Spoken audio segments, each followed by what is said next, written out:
Bem, são muitos os símbolos da Páscoa que têm origem na tradição judaico-cristã, vindo de vários países. Entre eles, o coelho. Coelho, a gente sabe, é símbolo de abundância, de fertilidade, de renovação, de vida nova. Talvez por conta de quando acabava o inverno, chegava a primavera, o coelho era um dos primeiros animais a saírem das tocas para se acasalarem. Na antiguidade, e sobretudo no Egito, acreditavam que dentro da lua existia um coelho. Era o coelho lunar ou coelho de Jade, assim ele era chamado, e isso por conta do desenho em forma de coelho, que os relevos da lua de vez em quando tomavam aparecerem a figura do coelho.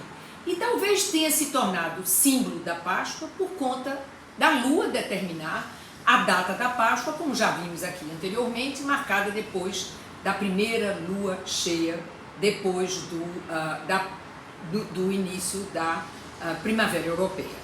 O certo é que as crianças acreditam que os coelhinhos da Páscoa distribuem os ovos. Os pais preparam até pegadas de coelhinho para ajudar as crianças menores a encontrar os ovos.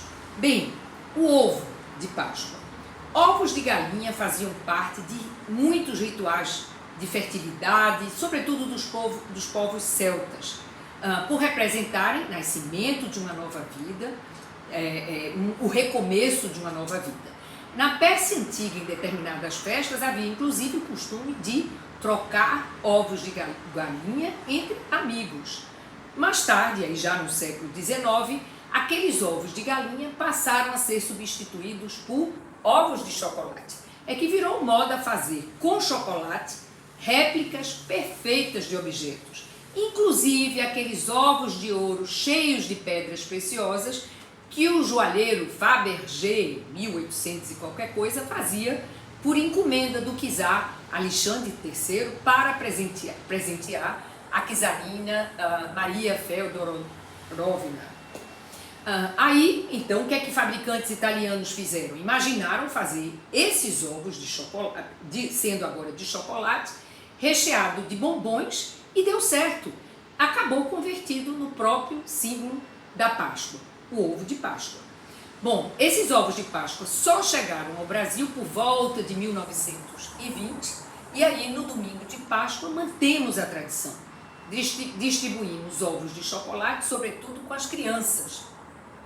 Entre essas crianças, eu diria, como no meu caso, filhos já adultos, casados, cheios de cabelo branco e cheios de filhos.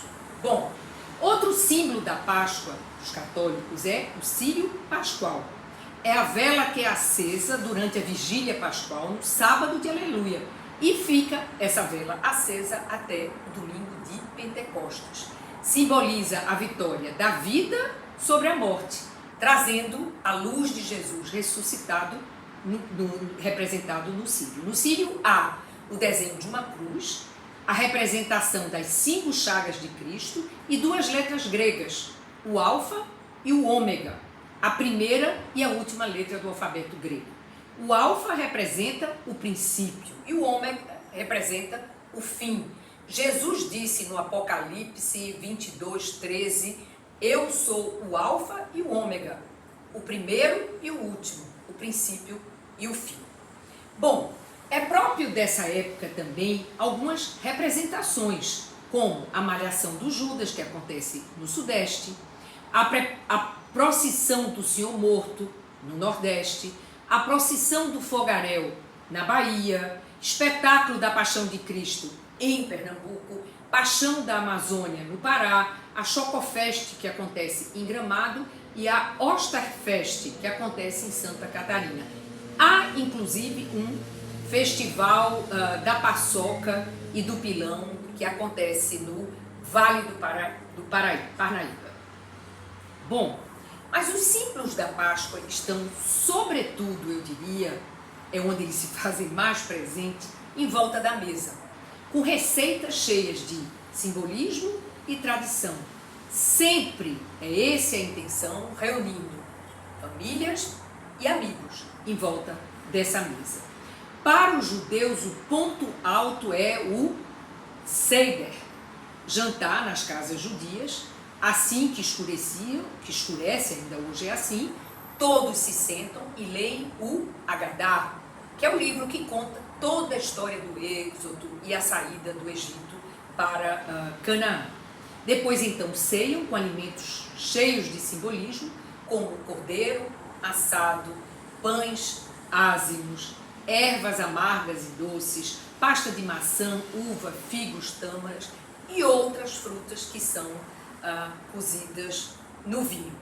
O cordeiro assado, presente no Seder, remonta ao cordeiro sacrificado na véspera daqueles primeiros judeus deixarem o Egito, no Êxodo.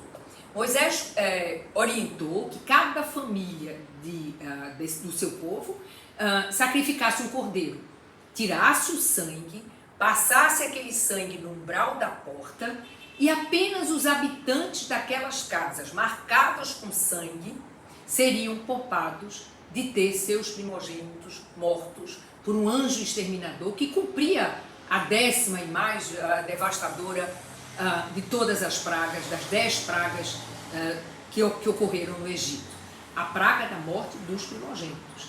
Enquanto que dentro das casas, as pessoas se serviam do cordeiro assado inteiro, sem quebrar os ossos, acompanhado de ervas amargas e pão ázimo, sendo aquela refeição feita de pé, como quem tem pressa, e eles realmente tinham pressa, eles iam sair do Egito. A Páscoa judaica passou a ser celebrada então pelo povo como memória daquele dia.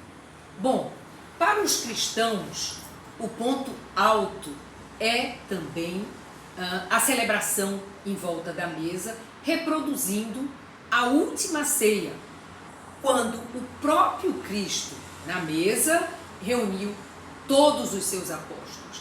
Aquela ceia aconteceu depois do pôr do sol.